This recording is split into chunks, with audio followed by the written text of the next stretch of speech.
ಕಾಲಿಗೆ ಬಿದ್ದರೂ ಸಹ ದೊಡ್ಡ ಕನಸನೆ ಕಾಣುತ್ತಿರುವೆನು.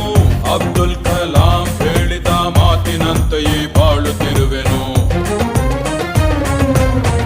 ಲೈಫ್ ತುಂಬಾ ಚಿಕ್ಕದಂತೆ ಅಂದುಕೊಂಡ್ರೆ ದೊಡ್ಡದು, ಆಸೆ ಎಲ್ಲ ದೊಡ್ಡದಂತೆ ಅಂದುಕೊಂಡ್ರೆ ಚಿಕ್ಕದು. ಹೆಸರಿನಲ್ಲೇ ರಾಜ ನಾನು, ನನ್ಗೆ ಯಾರ ಹಂಗಿದೆ. ಒಂದೇ ಒಂದು ಆಸೆ ನಂದು, 1000 ಕೋಟಿ ಬೇಕು.